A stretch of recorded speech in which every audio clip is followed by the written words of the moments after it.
Bom dia, boa tarde ou boa noite, eu sou o Gia Moraes.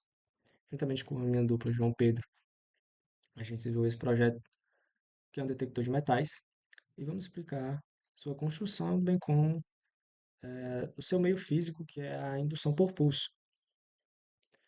Portanto, nosso artigo, a cadeira de eletromagnetismo, referente a esse projeto, tem como explicar a indução por pulso, com sua explicação mais física, bem como demonstrar a construção do detector metais que a gente desenvolveu e de explicar a característica da indução por pulso, a qual envolve o campo magnético e as correntes de Foucault.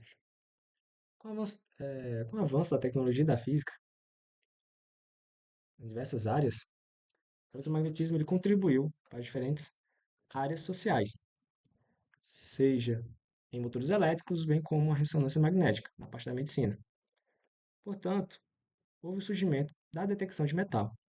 Esse surgimento foi através de Alexander Graham Bell, também ele criador do telefone, em 1881, onde ele tentou detectar e localizar uma bala que havia sido atirada no presidente dos Estados Unidos naquela época, James Garfield. Contudo, ele não teve sucesso, pois onde ele tentou realizar essa medição, houve interferências das molas presentes na cama onde o presidente estava. Porém, esse foi o início da detecção de metais que a gente tem hoje, onde foi aprimorado cada vez mais a tecnologia e expandiu para outras áreas, como a arqueologia, controle de qualidade e muito na segurança, onde é muito usado em aeroportos, por exemplo, para detectar se os passageiros estão carregando equipamentos indevidos de metais, como armas, facas, entre outros.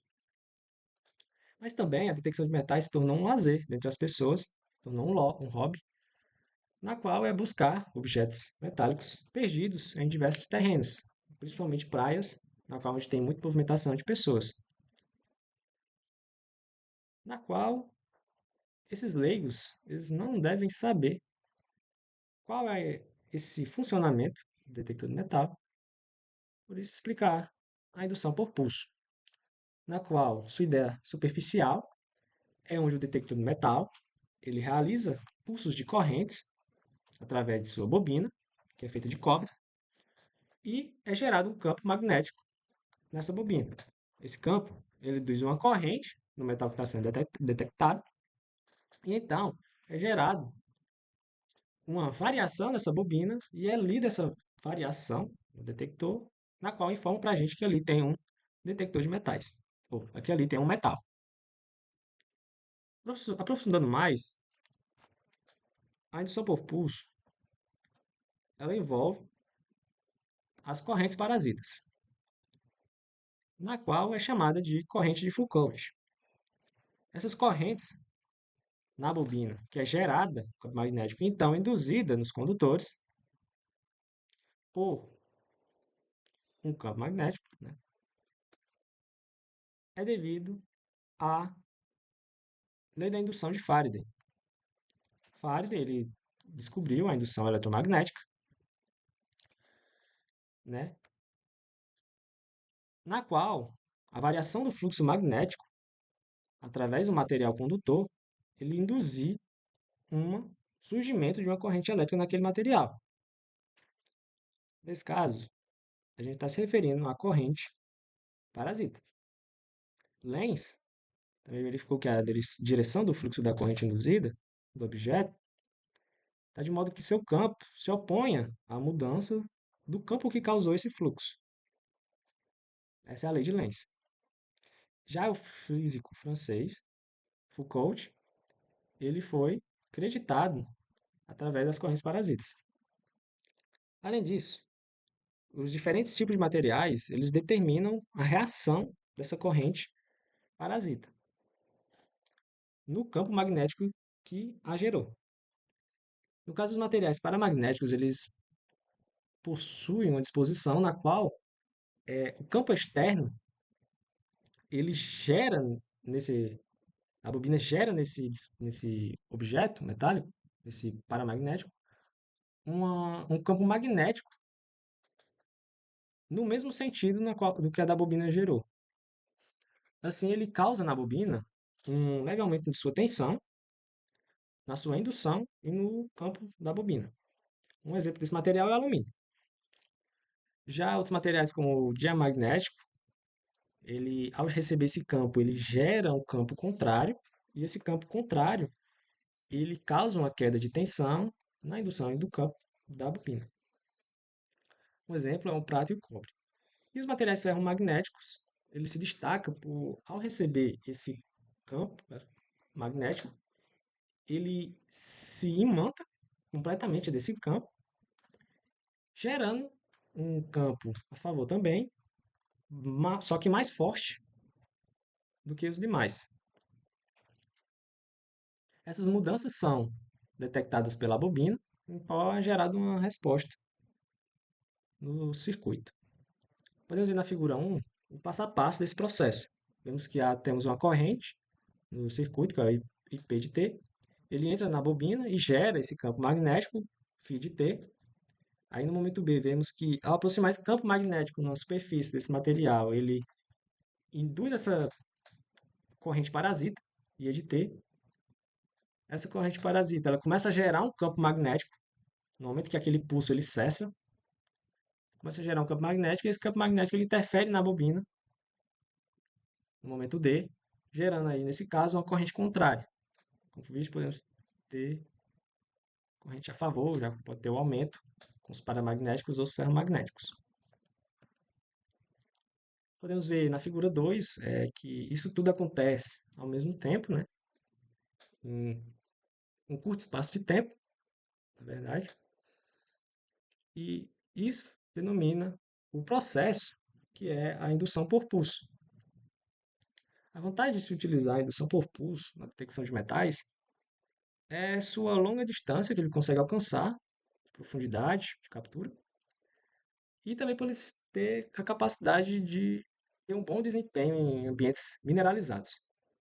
Ambientes como oceanos de baixas águas, areia seca, areia úmida, ele consegue ter uma boa leitura dos objetos, com menos ruído, e tem uma boa facilidade de configuração. A desvantagem, visto por algumas pessoas, é a má distribuição ou discriminação de metais, ou seja, ele não consegue dizer qual metal que está ocorrendo aquele efeito, não consegue dizer isso, ele apenas consegue identificar o campo que está interferindo, e ele tem uma menor sensibilidade em detectar objetos pequenos a uma longa distância. Portanto, como metodologia, a gente desenvolveu o nosso detector de metais com base no vídeo do pessoal do canal Arduino Maker. Teve que ter uma alteraçãozinha na bobina. A construção do detector foi utilizando o Arduino Uno. O Arduino Uno ele vai gerar a frequência, no caso a tensão alternada para a bobina, para assim gerar o campo magnético. Também vai receber a leitura, também vai gerar a nossa resposta. Justamente o processo da indução por pulso. A gente utilizou os resistores, né, 220 ohms, LED vermelho para identificar, no caso, materiais diamagnéticos, que reduzem, né, a frequência, a indução e a tensão, e os verdes, e um LED verde para identificar paramagnéticos, ferromagnéticos. O diodo, para suavização, buzzer, para a gente ter o efeito sonoro, né, capacitor sem nanofarad e protoboard, jumpers para conexão. O circuito está aqui presente na figura 3. Sobre a nossa bobina, a indução por pulso ela pode ser utilizada em várias formações, mas a mais comum é utilizar apenas uma única bobina, servindo tanto para enviar o pulso quanto para identificar o pulso, como apresentado na indução por pulso. Mas também pode ser utilizar duas bobinas, ambas de mesmo tamanho, aplicando uma interseção ao meio, denominada DD, na qual uma é transmissora e a outra é receptora. Essa ela não tem um alcance muito longo, mas tem uma melhor detecção de objetos pequenos. E tem o outro também, na qual uma das bobinas é menor, que vai ao centro dessa bobina maior, que ela é de transmissão, e a menor é de recepção. Ambos aplicando a indução por pulso. Nossa bobina, a gente Para identificar a nossa indutância e nosso campo magnético gerado, a gente criou uma bobina de 9 centímetros de diâmetro com 25 espiras, com um fio AWG 25 de 0,45 milímetros de diâmetro. Para encontrar a indução, que é a fórmula 1 aqui, a gente calculou a área da espira, que é πr ao quadrado, ficando π 3,14159 para uma melhor precisão, com um raio de 4,5, né? Que é a metade do nosso diâmetro, que em metros tá vezes 10 a menos 2. Então, a área da nossa espira é de 6,36 vezes 10 a menos 3 metros quadrados. O nosso comprimento da bobina é de 4 milímetros, ou seja, em metros fica 4 vezes 10 a menos 3 metros. Sabendo que a gente tem, o nosso Arduino ele fornece 4 milímetros, ou 4 miliamperes de corrente, a gente usou para calcular também o campo magnético gerado. Na indutância, então aplicando para μ0, que é no vácuo, 4π vezes 10 a menos 7, temos que a nossa indutância é de 12,48 milirens. E o nosso campo magnético, que é dado pela fórmula 2, que é o número das espiras vezes a corrente vezes o vácuo, constante por L. Temos então que o nosso campo magnético gerado é de 314 microtesla. É um campo magnético muito pequeno, devido que a nossa corrente fornecida pela Arduino é pouca, mas que foi o suficiente para demonstrarmos o funcionamento da indução por pulso. Aqui no circuito, temos que na porta 0 ela está gerando, que é na lógica do Arduino, a tensão alternada, tendo a redução no resistor e para entrar na bobina, então para assim ter uma melhor verificação, uma melhor sensibilidade. O capacitor ele recebe, o capacitor de 100 nanofarads ele recebe essa corrente, essa tensão, na qual um diodo aqui ele retorna essa variação que ocorreu na bobina, pelo LED vermelho, azul e pelo buzzer. Aqui na figura 4 a gente pode ver o circuito montado na bancada de teste que a gente fez.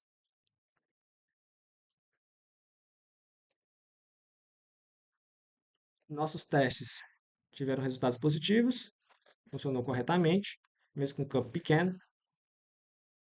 Ele obteve uma melhor detecção em distâncias maiores, enquanto objetos menores ele detectou uma curta distância. Aqui a gente tem o exemplo da moeda. Na figura 5 a gente não consegue identificar, mas quando foi adicionada uma moeda, a frequência que era verificada era, era uma. Quando adicionou duas moedas, como aumentou o campo, a interferência foi maior. Ele piscou mais rápido e avisou mais rápido. Quando adicionou a terceira, também ficou cada vez mais rápido, ou seja, a maior influência no campo. Conclusão que a gente pode chegar, então, a gente pôde apresentar a indução por pulso, que é a tecnologia usada nos detectores de metais, que é um método simples e bastante útil, bem como a gente conseguiu desenvolver o detector de metais, utilizando esse método para testes e comprovar o funcionamento. E vimos que a indução por pulso tem a capacidade de se destacar dentre as tecnologias existentes no mercado, que também uma delas é a comparação da frequência, né? Que esse sim ele consegue identificar qual o material que está realizando aquela interferência, se for uma prata, se for um ouro. E também vimos que a frequência ela é importante, pois a frequência ela vai determinar com a qualidade da leitura do material.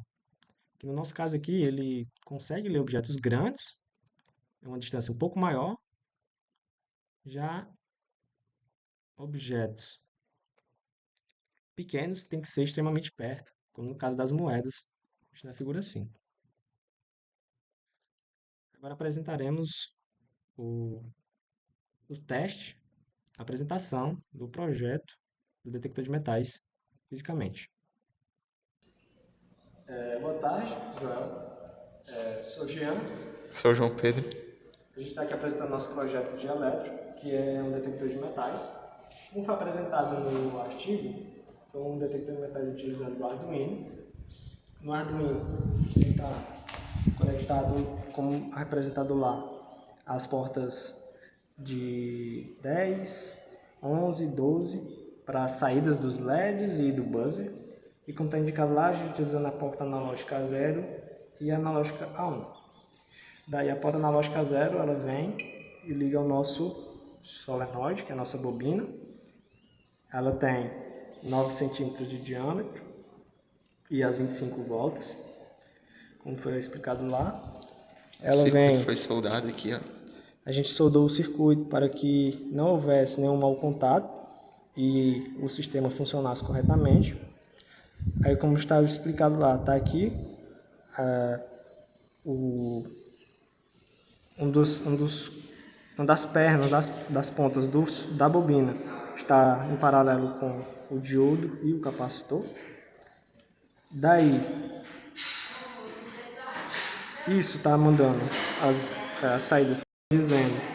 Aí aqui tem a saída do Arduino para o LED vermelho, como está dito lá no artigo, que é para detectar quando tem o acréscimo da onda, né? E aqui o do pino verde, que é para quando tem a diminuição A da onda. indutância. Que é a diminuição também da indutância, que é também a diminuição da tensão. E daí, sendo alimentado pela que os fios aqui no Arduino está com um mau contato. Daí agora vamos apresentar alguns testes. A distância dele não é muito longa por causa do tamanho da bobina. Tem que se aproximar bem. Da cadeira, a aproximação no chão não é para apitar, né? Não é nem metal. Metal. Mau contato. Mal contato. Aí aqui, ó, passando ele, certo? Quanto mais próximo, maior o campo magnético gerado, maior o apito que é realizado.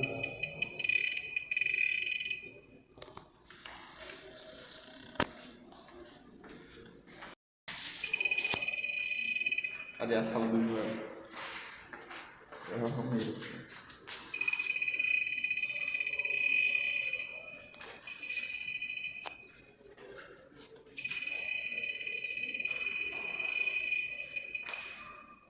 Vou tentar achar alguma coluna.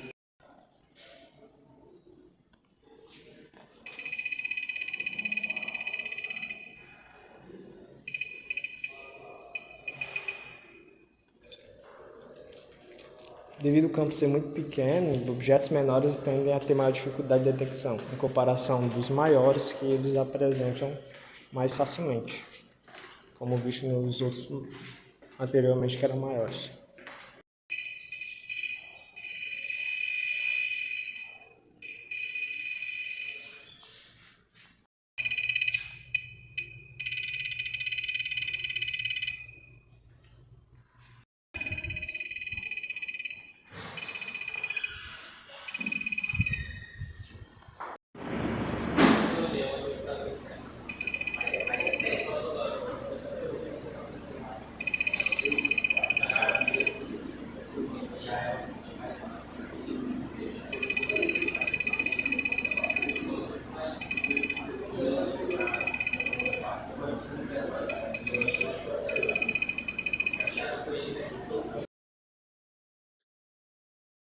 Obrigado pela atenção.